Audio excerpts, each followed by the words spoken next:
Welcome to the Citizens Reporter. I'm the host and editor, Diana Longry. Thank you for tuning in. The Citizens Reporter is a weekly news cablecast coming to you from the Valley Access Studios in Stillwater. Now this week, to help me with our weekly news is Mr. Mark Bradley, a regular Citizen Reporter. Thank you, Mr. Bradley, for being here. Thank you for having me.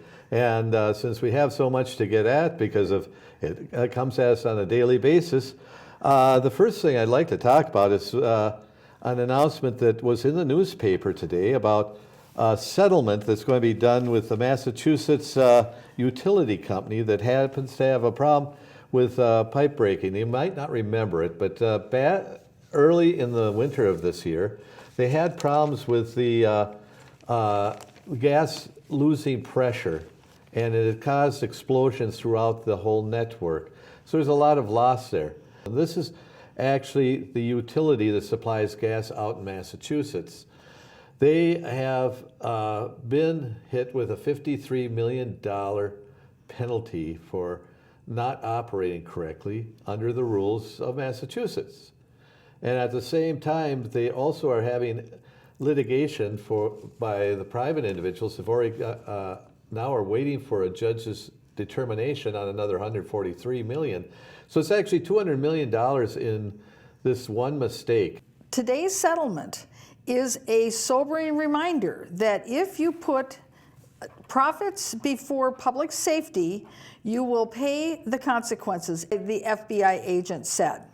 And then it goes on to talk about that this case was also with the U.S. Attorney's Office. So thank you, Mr. Bradley, for bringing that to our attention. And Sears we've been talking about for a while, and it's still in limbo, but they're talking now that they are going to be doing some development on the Sears site that is right down by the Capitol, which is one that I think has been being looked at for a long time. I think it's sad if they do look at housing being put there, if it's not upscale housing, the type that would be there. This is right by the Capitol. First of all, it'd be high premium. And of course, you have all your politicians that live they work right there at the Capitol. So and they could have their own livable, walkable community. Exactly, and that's why you would want... They could practice what they preach. Right. Plus also you... being it already is a retail area, they could have a small shopping center there with a food court and all. I would hate to see it go into development there because in the nth degree would say that then we're going to look at taking and putting a lot of poor people there, this kind of dumping. I've been in certain states where the Capitol's been turned into a kind of a ghetto itself, and I think it's terrible. And I'm feeling that's what's happening with St. Paul and the whole East Side at the present time. And this particular Sears store has actually been there for quite a long time, I believe since 1963. Exactly. And it was just closed in 2019. Right. Now this particular article, it does talk about the fact that the highest and best use that many people think that the site should be put to is to have housing at that site. But then there's other ideas about it as well. Maybe it should be commercial, or that maybe it should be a site for businesses so that there's jobs. One of the quotes says, "We should see a residential development here," said Joe Spencer, president of the Downtown Alliance. A lot of people at the Capitol want more retail amenities, but you need the residential base to support the retail amenities. Well, there is a certain amount of truth to that. However, we also know, though, that Sears certainly was able to conduct their business there, but one of the draws and attractions to people going to that Sears and to shop there was, one, that they had ample and free parking in downtown St. Paul, which is something that you won't find in St. Paul. Also, there was the driver's license bureau that was also there, so that when people went to get their renewals, they would maybe spend time at Sears and do a little shopping as well. But then somebody else goes on and says, but doesn't St. Paul need more jobs to expand its tax base? And then Mr. Spencer says, if we're going to concentrate on jobs, let them be downtown. Well, okay, well, this Sears, I think, does certainly qualify to be on the fringes of downtown. And it's not absolutely downtown, downtown at the corner of Robert and Kellogg, but it is indeed part of the downtown, and I think it could be arguably said that it connects very well with the downtown, considering the fact of the mass transit connections that have been developed so far in St. Paul. And what you're really looking at there is that if you're going to be putting office complexes on there, it would be extending the downtown because of actually the Capitol, I think, is part of downtown. I think that was really kind of the plan until they ran the highway, which is 94, through there, that the whole thing was all part of the downtown. I remember one of my friends had some property that he owned before it was torn out to put in the freeway in that area. But that was, I was a young kid. I knew him when I was working at 3M. But my point is that is part of the downtown. It is doing business, and this is a great extension, and it would bring tax base that's desperately needed by St. Paul. So I don't know why you wouldn't be fighting for it, and that's the same thing I'm looking for in my city. Yes, exactly. And your city, of course, is Maplewood. Exactly. Now, it's also, I think, it would be a fascinating point for our viewers to know that at the Sears site there in St. Paul, that certainly there's these different coalitions that got their ideas about what they want to do, right, and who's going to, whose ideas are going to really surface to the top. But one group has actually hired a business consultant to help them to advance their ideas. And guess who their consultant is? But none other than the former mayor of St. Paul, Randy Kelly. So certainly he should be very familiar with that site and the potential for the site.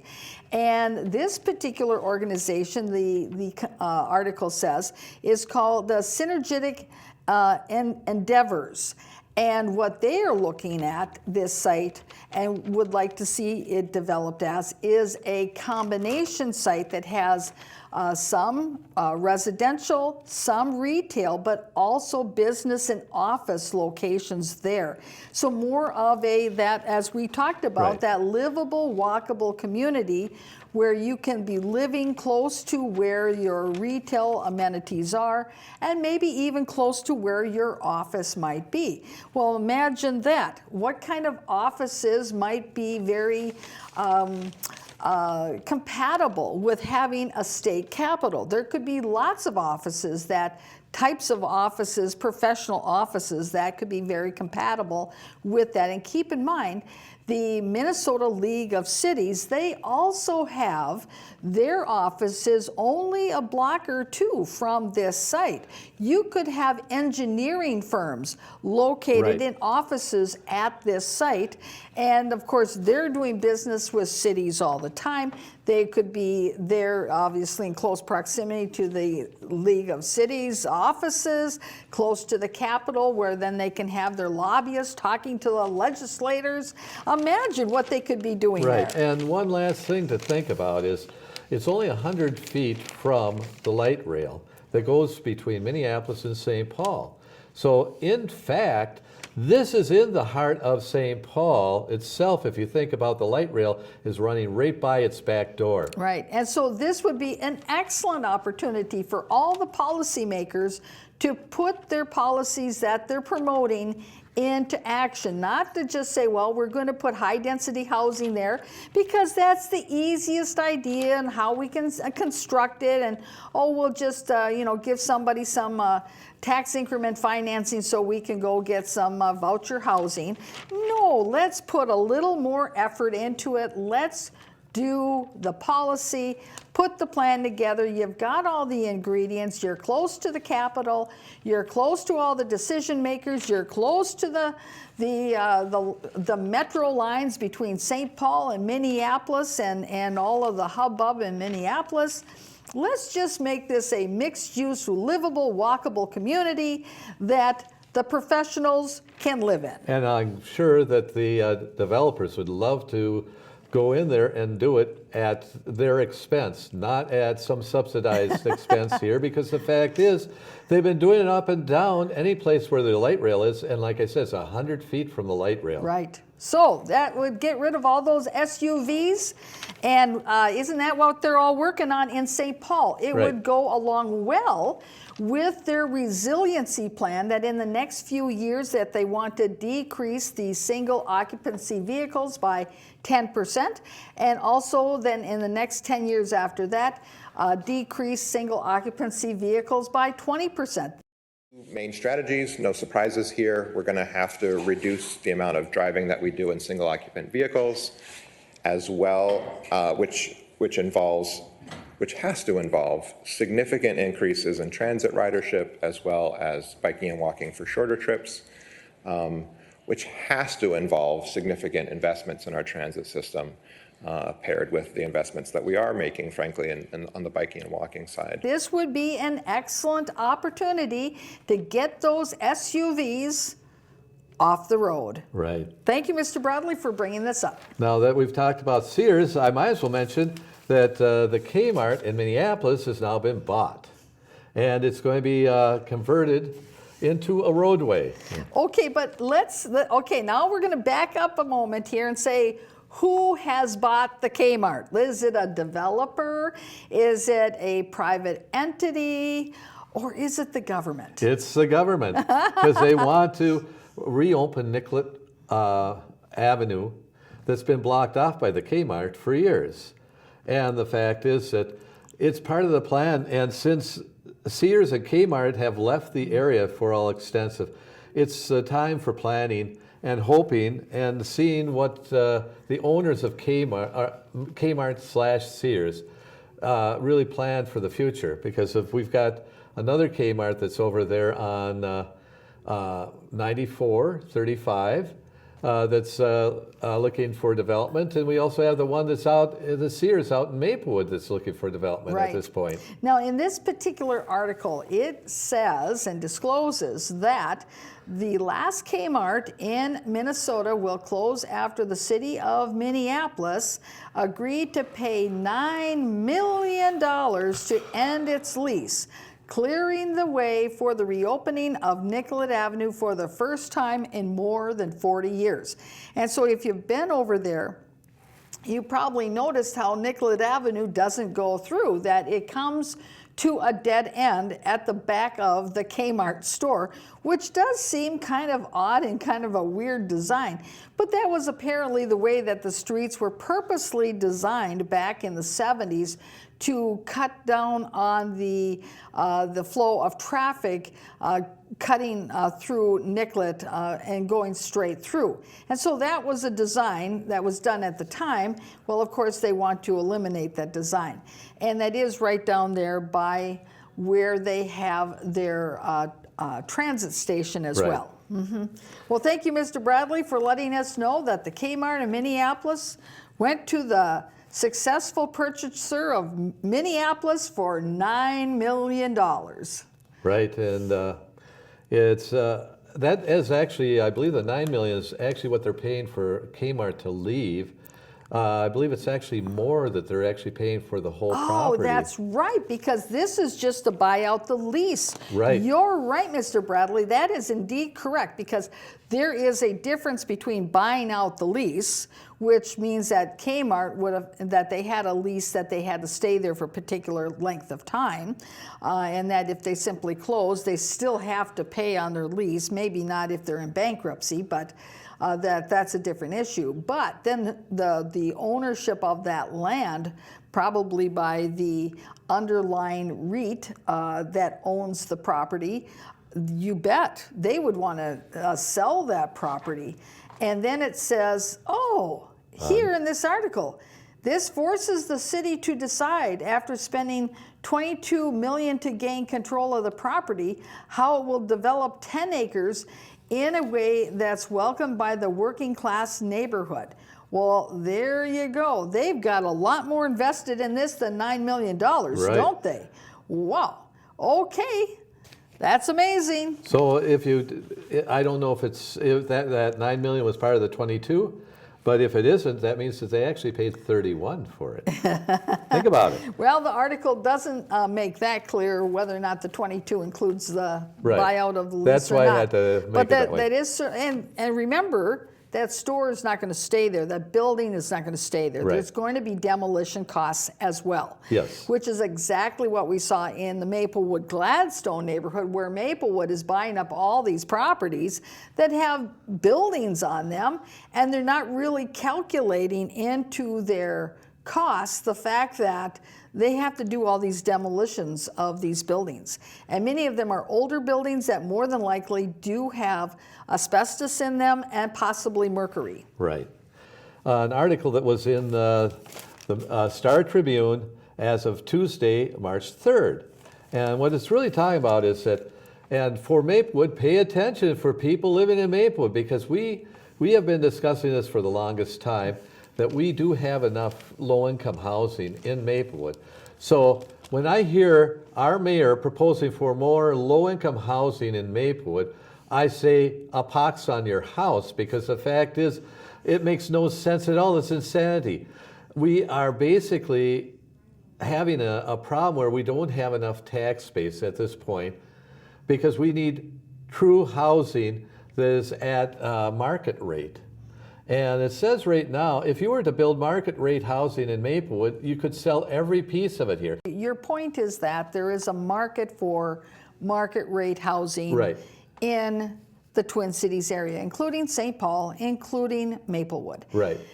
On the other side of the coin, people would be saying, well, what about the people who can't afford market rate housing?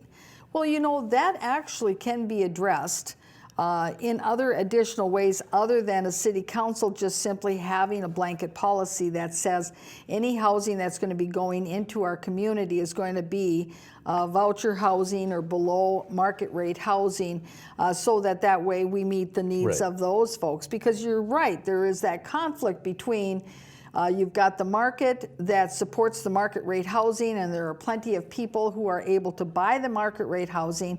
Why shouldn't a city be able to capitalize on that? Because it will only help to fortify and support their property tax base. On the other hand, where do the folks who can't afford it, what do? Well, public policy in a community can actually look at ways to help those who may not be able to afford market rate housing. One way is that in Maplewood, we currently have an ordinance that does not allow duplexes, does not allow somebody to have a duplex where they live in one side of the building and then they rent out the other side of the property as a rental unit.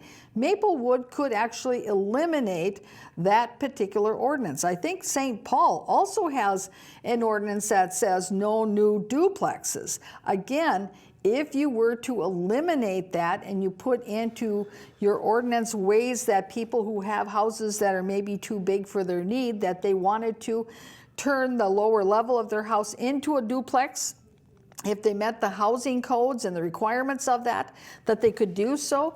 That is a way that you can create affordable housing and housing for folks who can't afford market rate to be able to find housing and get good housing, because you've now opened up the market for other people who have larger homes to be able to repurpose them to create more out of one house. In the Star Tribune of Saturday, March 7th, St. Paul landlords are fighting and pushing back on a city council proposal to change some of the ways that the landlords operate. Namely, they are looking to limit the size of security deposits and also the extent of tenant screening that is done by the landlords of their tenants. This is actually a little contrary to what policy has just been put into place in Maplewood, where Maplewood has required that the landlords must screen the tenants. Previously, there was no requirement that landlords screen tenants in Maplewood. It was up to the landlord if they screened their tenants or not, and it was a business decision. In Maplewood now, it's no longer a business decision. You must screen your tenants, and you must screen them for a background check. And thankfully, they took off the requirement to do a financial credit report check. You've got to balance it on both sides. You do. Do you want to have a bad tenant? Before we get to the thing I really want to talk about, I want to point out that some ideas are coming out that cities are doing to improve their own situations. In this case, this happens to be a city hall that has made a decision to put an apartment complex in the actual city hall itself. Oh, So- well, here, this particular article now is in the Star Tribune of February 26th, and it's below the fold, and it says, apartments, new city hall will be under the same roof. This is in Columbia Heights. Now, you may not recall, but a few years back, like about 15 or so years ago, the city of Columbia Heights had a number of different development projects that were going to be going on in the city that ran into some financial snags. So there were problems financially with the developers. It was during the Depression, the recession. A number of the city council members had some run-ins with being afoul of the campaign practices laws because of donations that were being given to them, contributions as part of the campaign. So you see, Columbia Heights has a checkered history of development of apartments and housing units in their small little town and about their elected officials. You know what? Guess who was the chief of police in Columbia Heights a few years back? Didn't have to do with Maplewood, did it? You know, I think he left from Columbia Heights and got hired by Maplewood, huh? Well, that's a different story. But this particular story, it says that beginning this spring, downtown Columbia Heights will undergo big changes with a new mixed-use development that city officials acknowledge is a risk, but believe has potential to revitalize the North Metro community. Quote, the council wanted to shoot for the moon. Oh boy, don't we just love it when councils want to shoot for the moon? It does sound like it is embarking on a risky venture. But the city's community development director indicated there isn't a template for this. Any bold vision takes an element of risk. So this unusual mixed-use development will contain the new city hall, which I'm assuming is being built by the taxpayer dollars of Columbia Heights, and also 265 market rate apartments and a coffee shop and cafe space.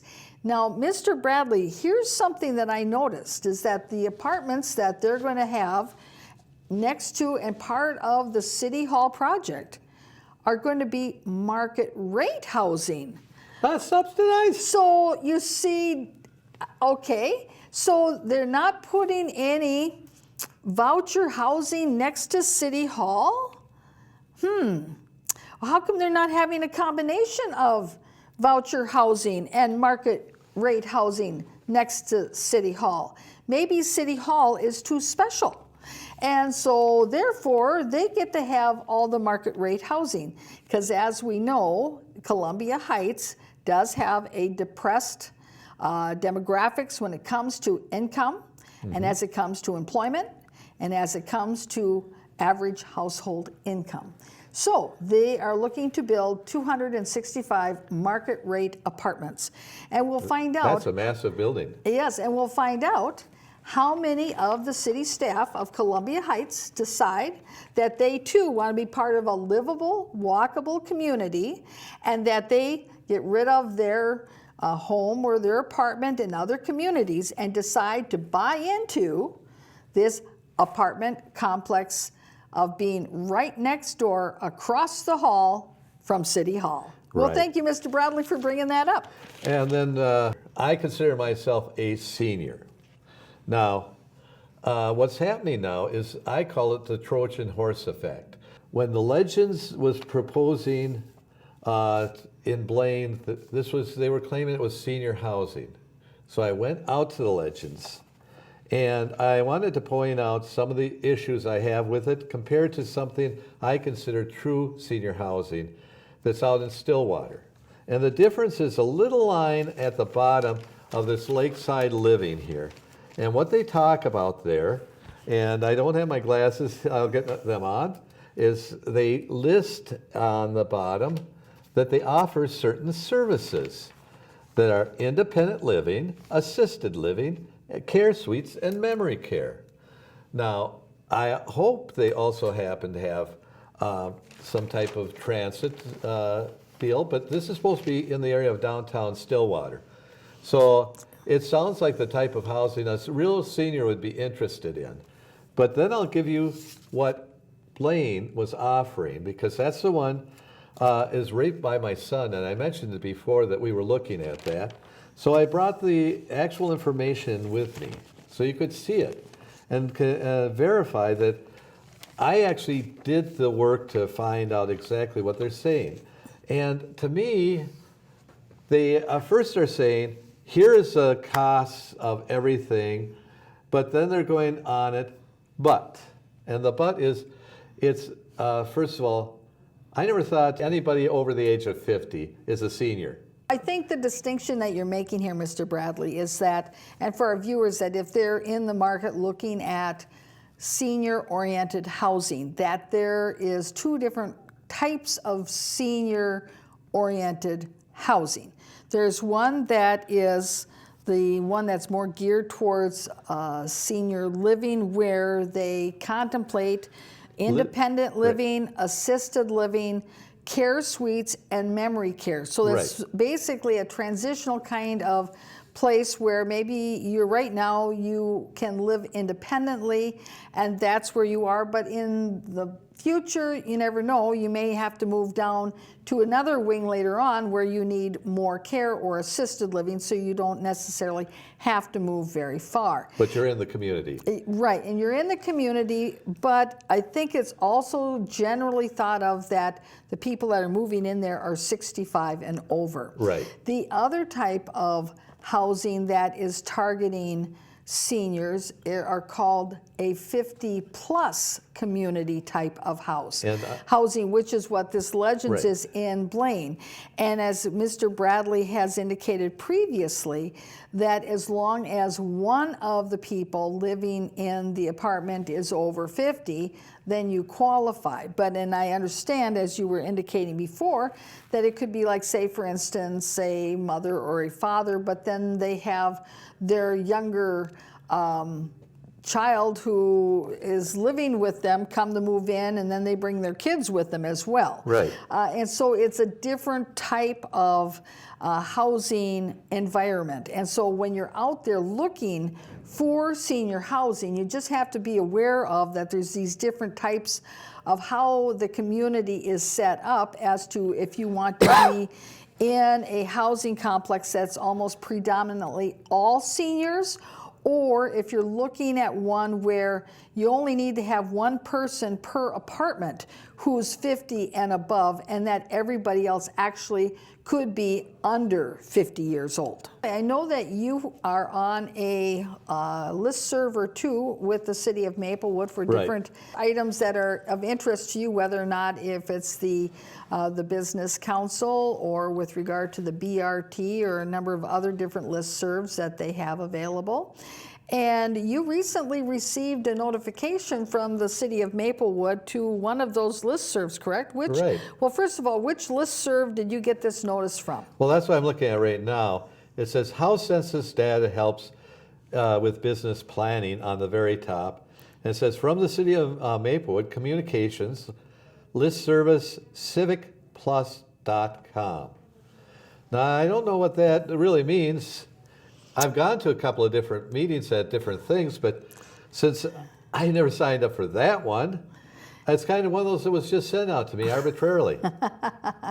Well, what is puzzling about this particular notification that Mr. Bradley received, and I'm guessing, Mr. Bradley, you received this because you had an interest in their business council, Right. and that you went to maybe one of those and you put your name on the sign-in sheet with an email saying, yes, you'd like to get notifications. Of course. And so I'm guessing that that's what this is tied to, and that's why you get this little notification about, wow, a topic that's going to be important to business planning.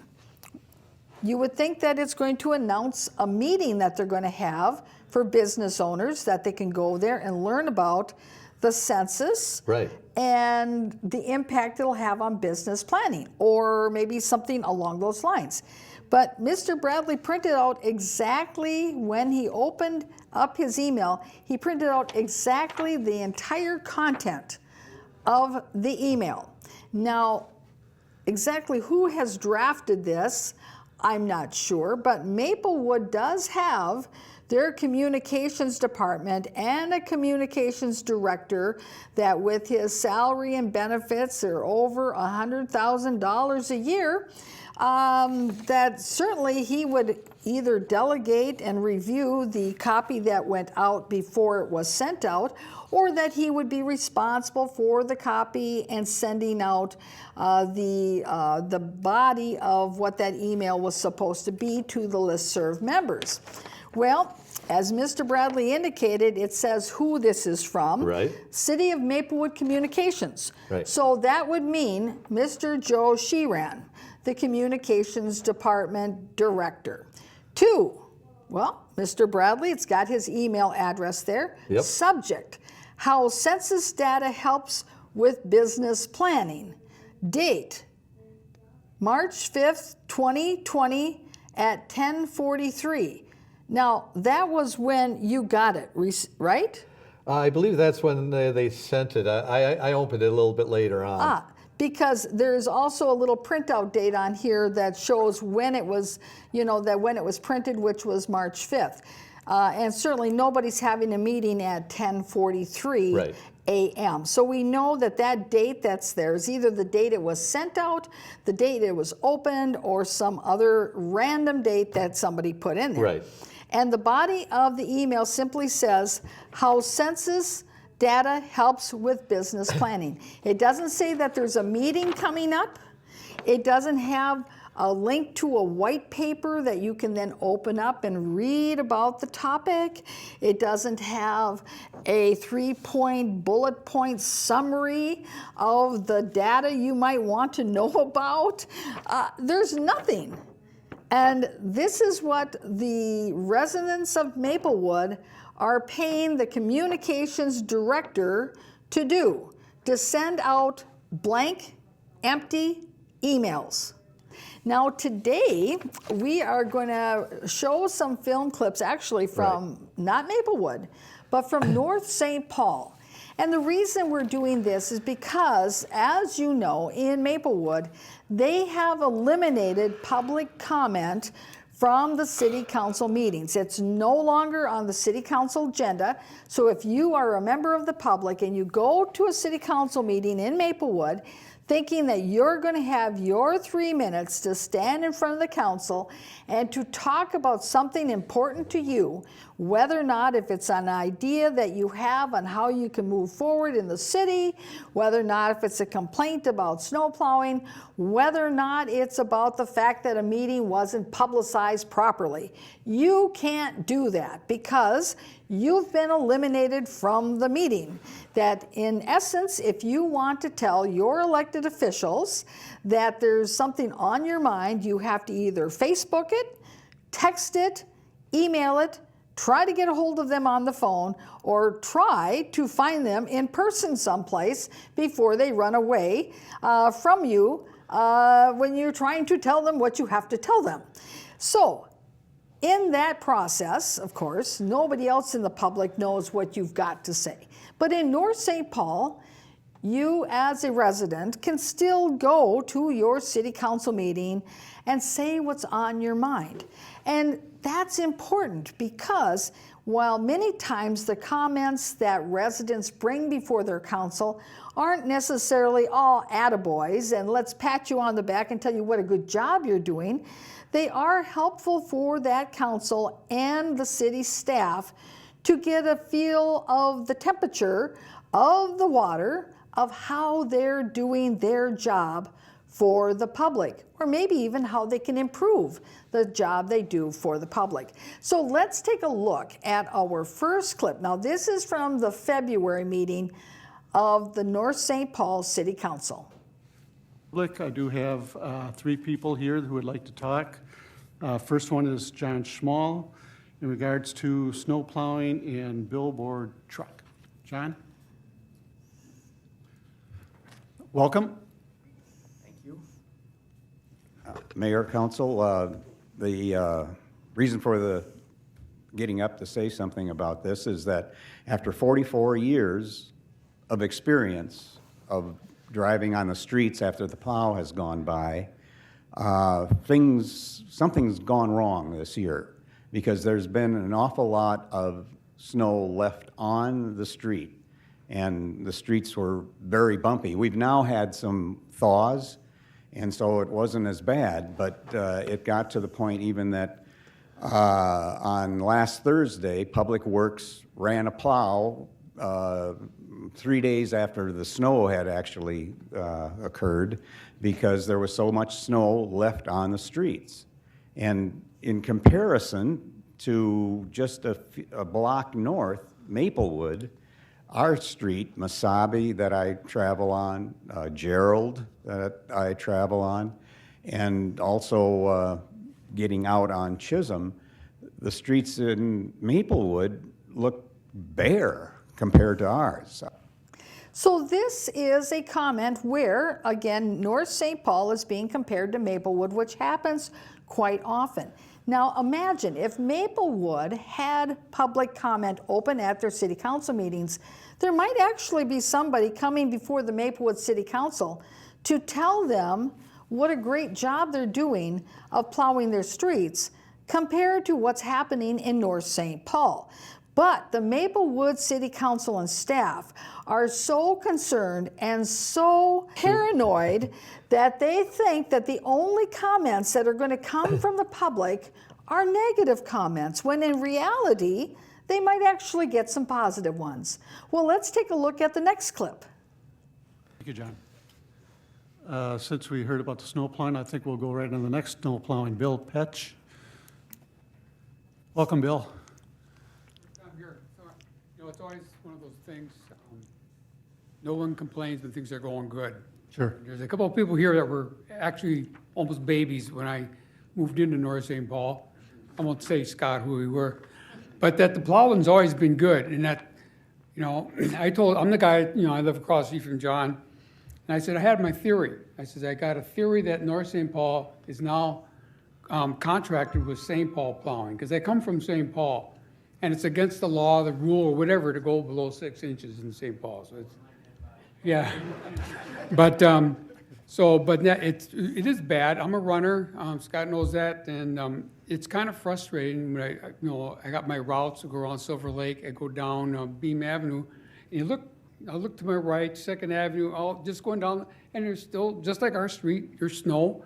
You look to my left in Maplewood, and I can see asphalt. And I know what he's talking about, and then he told me that the one plow came back again on Thursday. I goes, well, where? There was literally the snow, and then it got worse, and then it's frozen, and then you can't do a thing with it. But yeah, I'm just concerned. It's been that's one thing we are really proud of that we could boast about with North St. Paul is, the workforce here is so good, strong, but it just seems, I don't know if it was a cost issue or if there's what. So this resident, too, has comments about the snow plowing. And in his comments, again, he also alludes to the fact that in the past, it's been very satisfactory, but that something has gone amiss this year, and it's changed. And again, comparing to Maplewood. Well, now, I think it is very helpful for the city manager and the council to know that this winter, for whatever reason, the snow plowing hasn't been as good as in past years, that these two gentlemen would have given them a passing score previously, just not this year. And Mr. Bradley, certainly, again, here we can see an opportunity where Maplewood, if they had public comment open, they might have received a comment of congratulations that their snow plowing surpasses that of North St. Paul. Also, a lot of times we find that it's policy that's been changed by a new council and mayor. Or the city manager, Or- which they do right. have a new city manager. Well, let's continue with the public comment. This time Karen Hires. And we're going to talk about the zoning changes. Welcome, Karen. Probably need to move that down. Mayor Furlong and council members, I would like to express my displeasure with the zoning changes included in the 2040 comprehensive plan that was approved by the city council during the December 3rd meeting. These zoning changes were not communicated to neighboring residents or even the current property owners before both the planning commission and the city council approved this plan. This is not the type of transparency that I expect from my city government. As has been evidenced by the standing room only attendance at the December 5th and January 2nd Planning Commission meetings, the residents of 6th and 7th Streets North in the block between South Avenue and Castle Avenues are concerned and quite frankly upset about the zoning changes to the properties at 2242 and 2264 to R2. I attended the December 5th planning meeting, intending to protest the zoning change to R2, and I was very dismayed to learn that the correct meeting had actually been the council meeting that approved the 2040 change to protest R2 changes. The planning commission meeting was only for variances on that R2 change.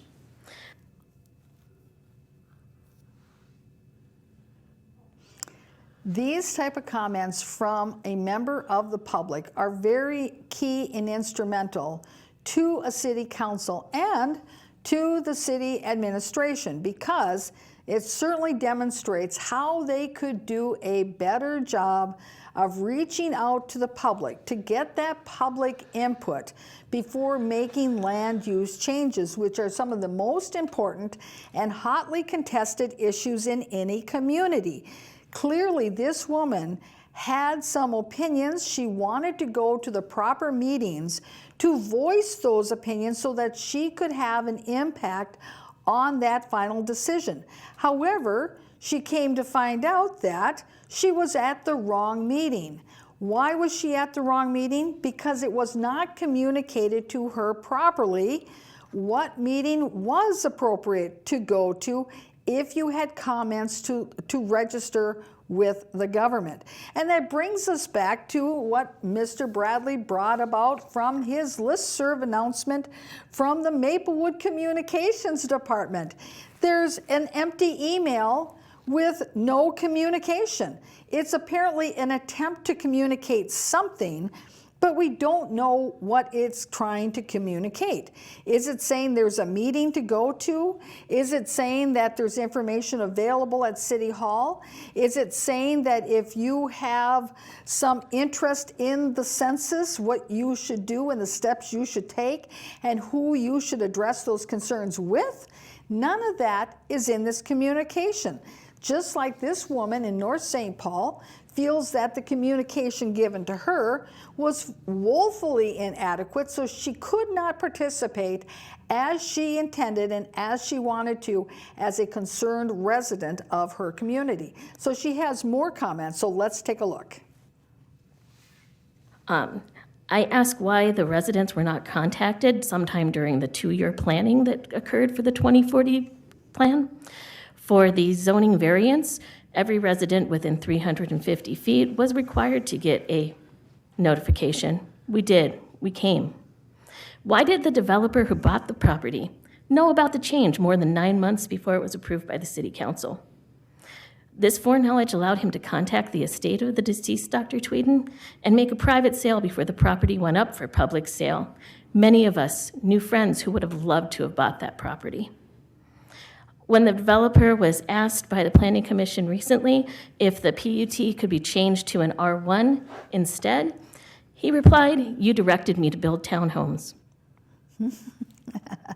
Now, we have seen that kind of behavior also in Maplewood, where city staff or somebody at City Hall is working behind the scenes with the developer to give them insider information that the public doesn't know.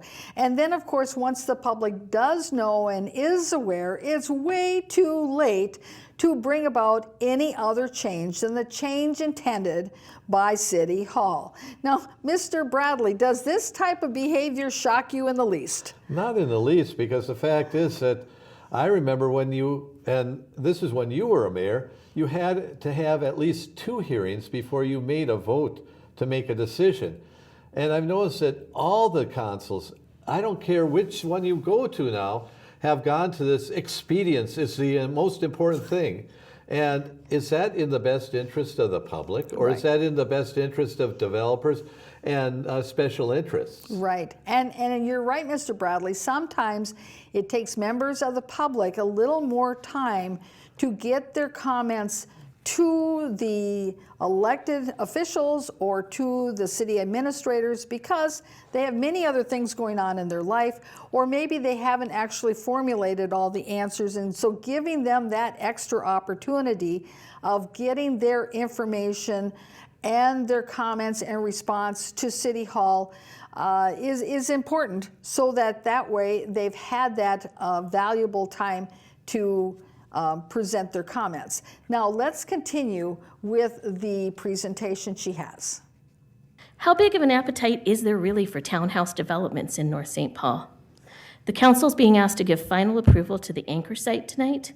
This will make a total of 100 townhouses located less than 1 mile from 2242 7th Street. You're also being asked to approve another 18 townhouse development on 17th in Delaware. These locations better meet the parameters of R2 development: previously cleared land, on a major public street, close access to public transportation, and near businesses that are developed. The properties targeted for change on 7th Street are listed by the city as undeveloped. They exist as undeveloped land because the homeowners consciously chose to leave the forested land there. Trees and wildlife have been there in 100 years of growth. I find it short-sighted to completely bulldoze this land, raising hundreds of trees, displacing the wildlife. This is not redevelopment that preserves the character of my neighborhood. Thank you.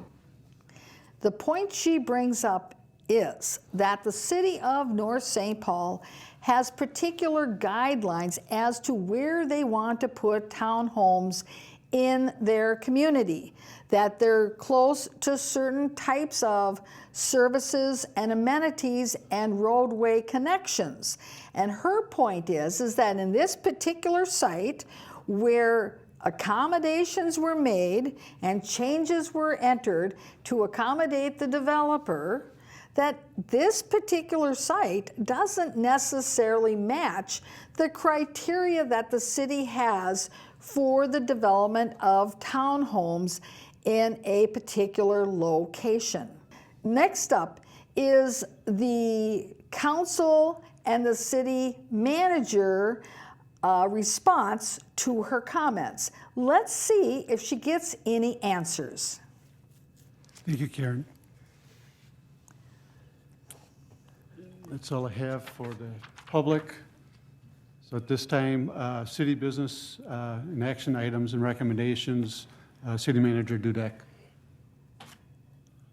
Mayor, the first item we have is the, So they went right on past it. So they didn't answer her questions. They had no comment. They didn't even say, after the meeting, if you stick around, we'll be happy to answer any questions you have. None of that. She voiced her opinion and they went on to the next topic. Of course, that's the way it typically is at public comment periods in most city councils, but many city councils at least acknowledge we've gotten your comments. Thank you very much. And if you stay after the meeting or you make an appointment and come in, we'll try to address your questions. None of that was done here. And perhaps maybe, Mr. Bradley, they should have. Well, also, I'm looking at the fact that she also made a good point in that they had some other major developments that are coming in that had been well planned and were done in a very regulated way. So, and I've been watching them as they're being constructed. They're very nice units. This is a very small area from where knowing where I think it's supposed to be being developed. And it seems like it's more of a personal self-interest type operation. And it kind of gives you that feeling of queasiness. An insider job, no less. Right. Now, our next clip is from their February City Council meeting in North St. Paul, the public comment. And the reason we're bringing this up is that these types of comments are also very important for city council members and city staff to hear about, because again, it goes to the heart of whether or not proper notice is being given to the public, whether or not that they could improve their processes, and how can they be better at communicating their meeting schedule and be transparent about what's going on at City Hall. Let's take a look. Meeting is open to the public, and I have one public comment form here with John Schmall in regards to notification of city meetings.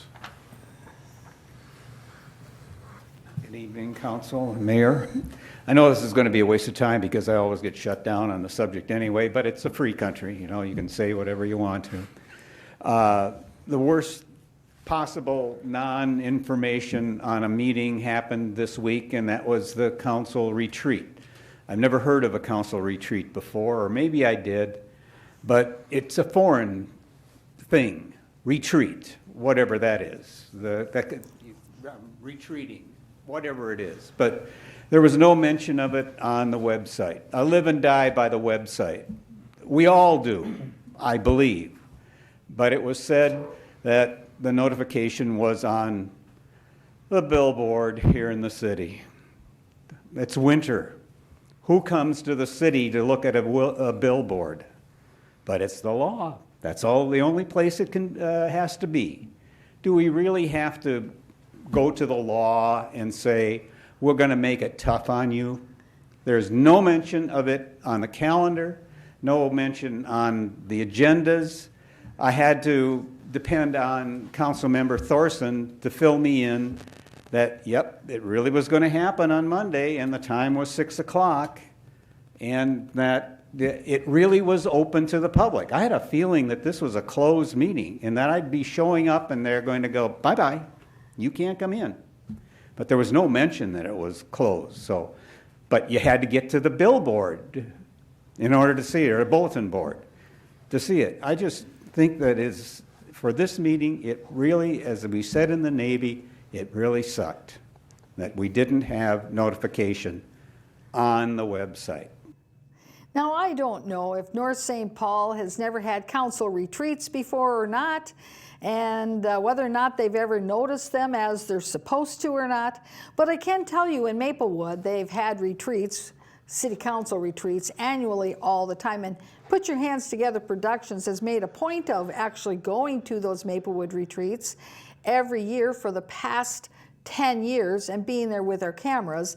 And the gems of information that we have gleaned from those meetings has been very important. But Mr. Schmalz is very accurate in that if they only publish it and put it in the city bulletin board in the front entryway of City Hall, where they're required by the law to put it, and not on the website when all their other meetings they post on the website, that is a disservice to the public and almost looks like you're trying to hide the fact that you're having a retreat. Now, recently in one of our past news programs, we showed where Maplewood just recently had a little problem snafu with properly noticing their meetings, in that They had their meeting noticed in that bulletin board in the front of City Hall like they were supposed to, but on the website they actually listed the meeting at a different start time. And so we went by the website just like Mr. Smalls did, live and die by the website, and went to the meeting at the appointed time that was listed on the website. Come to find out, the meeting had already been in progress for an hour already. That means that we lost an hour's worth of footage and an hour's worth of knowledge of what was being discussed in this joint meeting between the Maplewood City Council and the Economic Housing Development Commission. It's something that Jeff and Mike and I have talked about pretty consistently over the last 2 years. So this is, could have been just a misunderstanding on the website. I hadn't looked at it yet. Okay. But Okay, yeah, yeah. it's the top Okay, left so one. don't trust the website, trust the Well, board. No. You should trust the website. I gotta go. I mean, I'm going by the website. I No, guess I I- can come up here every day. Make sure it's fixed on the website. Because are you guys aren't recording this at all, are you? No, we don't have the Okay. ability to do sound the way with 3 tables with going 3 on. tables. Okay. It's hard to. And I just want to alert you that I did sound last time and there was no problem. Do you need some suggestions on what kind of camera to get Well, or? I think it's because they're It is important that if they're going to have a procedure, that they follow it consistently and reliably every single time, not just when they pick and choose. So, Mr. Bradley, I know that this has always been something that you've been very watchful of as well, whether or not the meetings are being noticed properly. Again, you're bringing up this notice of this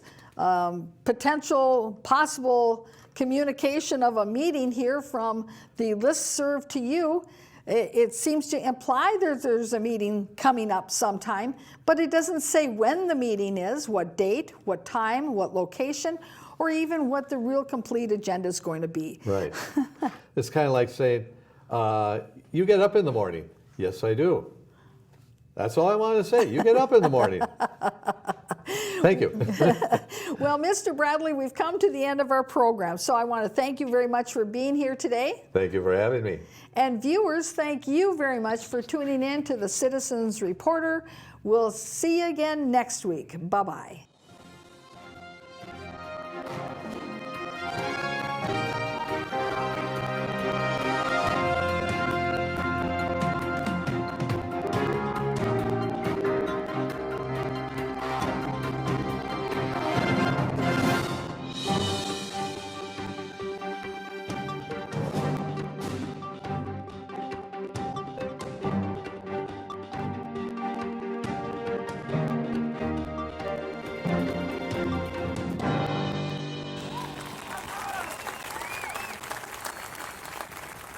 I want to speak to one issue. The plan identifies reducing single occupancy vehicle travel demand as one of its objectives, hereafter SOV. While the 9 key initiatives identified under this objective are valuable, I'm concerned that alone they will not create the kind of culture shift that's necessary to truly shift away from our dependence on SOVs. One of the key initiatives in addressing transportation emissions is to provide a stable funding source to implement the recommendations of the city's comprehensive plan. Here's my thoughts about that. I'm going to skip over the 7 facts that lead me to the proposal. The proposal is, in order to create an equitable funding source to support some of the needed efforts identified in the plan, the city should endeavor to quantify subsidies currently promoting SOV use, and based on that assessment, develop a fee structure to charge residents based on the number of motor vehicles registered to their households. Light-duty passenger and heavy-duty vehicles should be assessed at a higher rate, in part to offset the fact that federal tax loopholes have been encouraging purchases of such vehicles since 1986. A two-way split should be designated, with one portion of the fees collected for directly supporting actions identified in the plan, and the remainder of these fees should be used to provide property tax relief, specifically to households with no motor vehicles registered in a given year. Decreasing vehicle miles traveled in St. Paul is key, as the plan says, and that will require a series of hard decisions from the City Council, as my council member has already noted, year in and year out. Here are some of the decisions I think that you will have to make. Accelerate the sidewalk infill timeframe in the plan. If we want people to walk, they need somewhere to do that, so that infrastructure needs to be in place before the 2050 outcomes, not at the same time as the outcomes. Stop installing pedestrian beg buttons at every traffic light and just have the walk signs come on automatically where the light turns green. Ban right turn on red citywide. Implement decongestion pricing. Some people call that congestion pricing, but the result is decongestion, so let's call it that, sort of like what Brian just said. Ban personal cars and light trucks.